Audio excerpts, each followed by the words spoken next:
नमस्कार, knocking-news.com में आपका स्वागत है। मैं हूं गिरिजेश वशिष्ठ। एक नया रिसर्च आया है और ये रिसर्च छोटा मोटा रिसर्च नहीं, बहुत बड़ा रिसर्च है। दुनिया की जानी मानी संस्था ने किया है और ये रिसर्च एक ऐसे विषय पे जो हमारे देश में बड़ा रोचक विषय माना जाता है, लेकिन ये बहुत गंभीर विषय है और वो गंभीर विषय है अल्कोहल। भारत में बहुत सारे डॉक्टर सलाह दे देते हैं, भाई एक ले लिया करो लिटिल लिटिल। कोई कुछ बोलता है और सोशल मीडिया पे भी तमाम तरह इंटरनेट पे ये सलाह पड़ी हुई है, एक लिटिल लिटिल ले लिया करो। लेकिन ये रिसर्च कहता है कि ये एक लिटिल लिटिल कुछ नहीं होता। कुछ लोग कहते हैं बिल्कुल नहीं लेना चाहिए, लेकिन कितना लेना चाहिए इसका निर्धारण इसने किया है।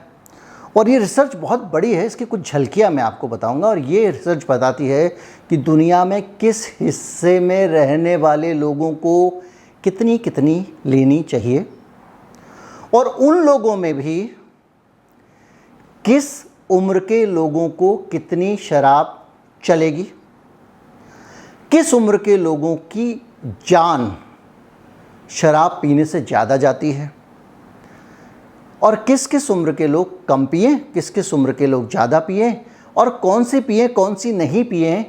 इसको लेकर ये रिपोर्ट ज़्यादा नहीं कहती कुछ भी, ये सीधे सीधे कहती है भाई अपने आप पता लगा लो आपकी कौन सी वाली आप पी रहे हो, उसी हिसाब से आप काम करो।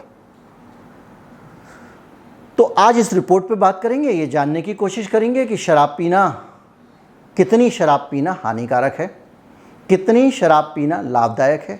ये लेटेस्ट रिपोर्ट है। देखिए अभी तक की जो मान्यता है, जो समझ है आपकी हमारी सबकी अलग, लेकिन ये लेटेस्ट रिपोर्ट है, लैंसेट जैसी प्रतिष्ठित पत्रिका में प्रकाशित हुई है। इसमें करोड़ों लोगों का डाटा जुटाया गया है। ये अक्सर सैंपल साइज 25-50-100 के होते हैं। करोड़ों लोगों का डाटा उनके पास है, दुनिया भर का, और इसलिए बहुत अहम है। कहीं मत जाइए, मैं अभी हाजिर होता हूँ, बातचीत शुरू करते हैं।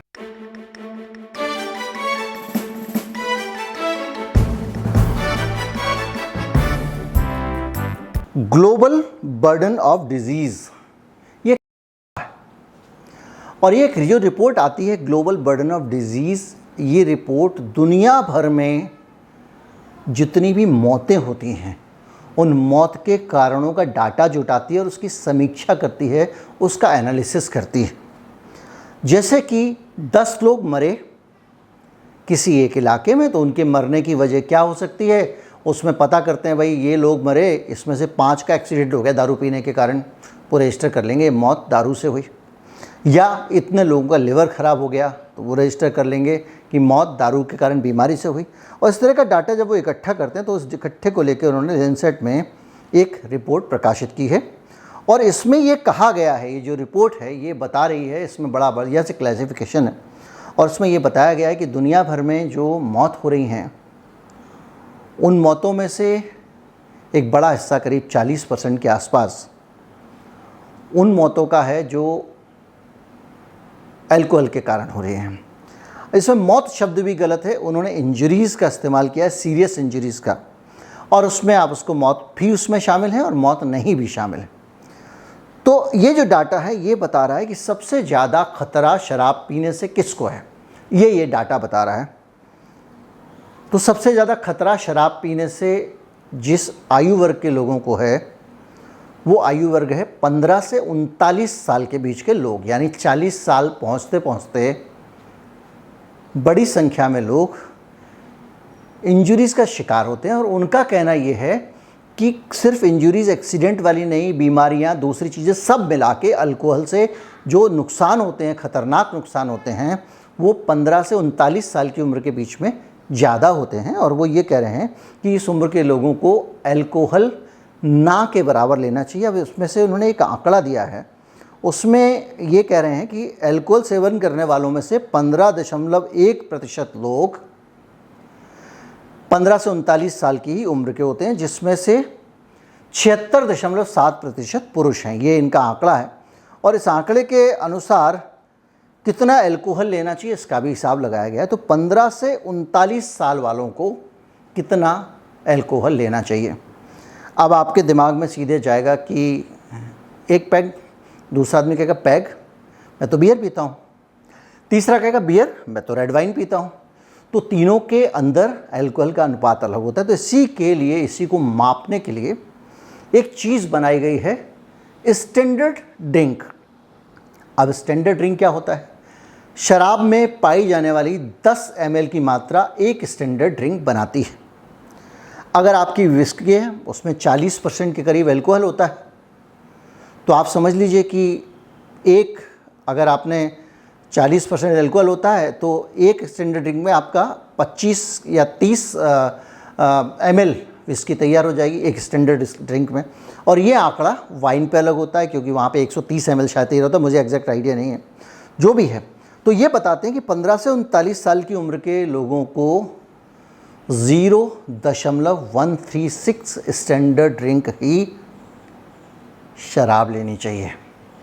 जाहिर बात है, इसका मतलब सीधा सीधा ये है कि 0 से 39 के बीच के लोगों को नहीं पीना चाहिए। इसके अलावा जो बड़े लोग होते हैं, एडल्ट्स होते हैं, यानी 40 साल से ऊपर के लोग होते हैं, उनको ये कह रहे हैं कि उनको दिल के लिए रेड वाइन वगैरह थोड़ा बहुत फ़ायदा कर सकती है, लेकिन 40 से नीचे के उम्र के लोगों को, इसमें ये जो रिसर्च आई है इसमें बहुत सारा डाटा है, और वो सारा का सारा डाटा जो है ना इतना ज़्यादा 0.136 स्टैंडर्ड ड्रिंक, 0.172 स्टैंडर्ड ड्रिंक।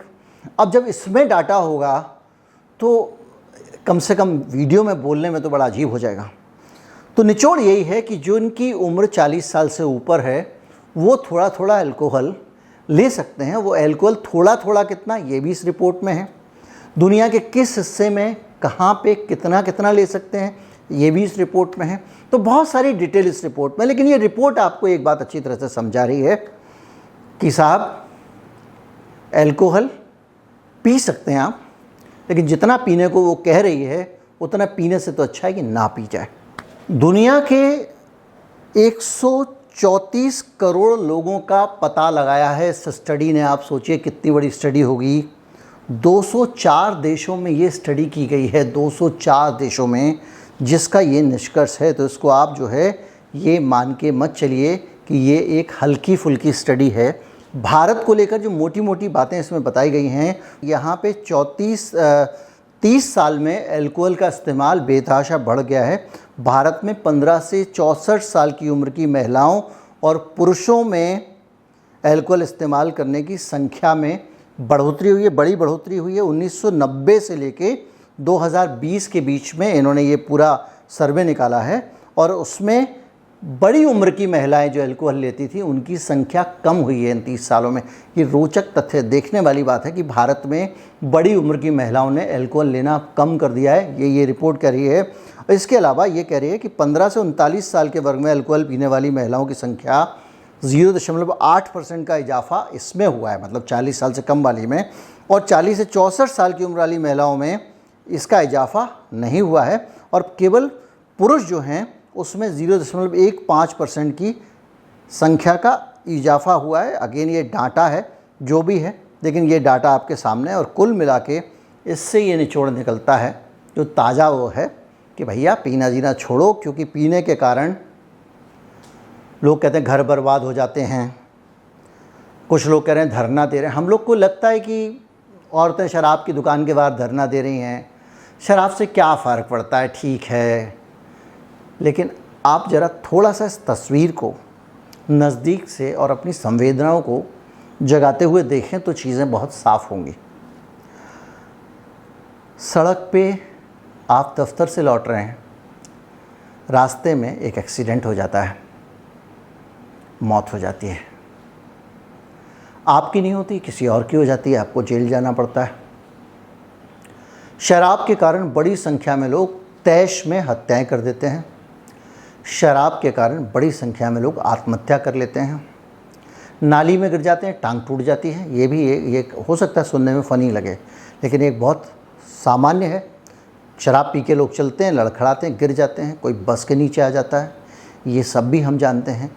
ये शराब अधिक पीने के, अब वो लोग कहेंगे घर में पियो, ठीक है भाई, जो लोग घर में पीते हैं उनको भी बहुत सारे साइड इफ़ेक्ट झेलने पड़ते हैं। मान लीजिए आप लगातार शराब पी रहे हैं, आपका लिवर ख़राब हो गया। बहुत सारे अपने निजी मित्रों को खो चुका हूँ जो शराब पीने के आदी थे और जिनको सालों साल लाखों रुपए रोज़ाना अस्पताल में खर्च करने पड़े और अंत में वो बच नहीं पाए। तो इसलिए शराब के नुकसानों को बहुत हल्के में नहीं लेना चाहिए, और ये मान के चलिए कि ठीक है लोग पी रहे हैं, लेकिन उन लोगों में से कौन कब इसका शिकार हो जाए। भाई कोरोना बीमारी आई थी, सरकार खुद कहती थी 2-3% ही तो लोग मर रहे थे उससे, तो सब लोग काहे के लिए उसके लिए टीका लगवा रहे हैं, मास्क लगा रहे हैं, ये कर रहे हैं, घबरा रहे हैं, परेशान हो रहे हैं, कोई कुछ कर रहा है, कोई कुछ कर रहा है। 3% भी बड़ी संख्या होती है। इसी तरह से जो शराब से मौत का आंकड़ा है वो भी छोटा नहीं है। बेहतर है कि ना पिए, सेहत भी सही रहेगी और आप अपने परिवार को एक क्वालिटी टाइम दे पाएंगे, क्योंकि घर में जब आप आते हैं आपका परिवार आपकी ओर देख रहा होता है, आप कहीं और किसी दुनिया में होते हैं, उन पे बुरा असर पड़ता है। बहुत सारे शराबियों के परिवार में क्लेश भी होता है और परिवारों में जहाँ डिस्टेंस होता है वहाँ तीसरे लोग भी घुसते हैं। इसलिए बेहतर ये है कि आप शराब से दूर रहें। उम्मीद करता हूँ वीडियो आपको अच्छा लगा होगा। अच्छा लगा हो तो ज़्यादा से ज़्यादा लोगों तक पहुँचाएं। चैनल को सब्सक्राइब कर लें। नमस्कार, जय हिंद।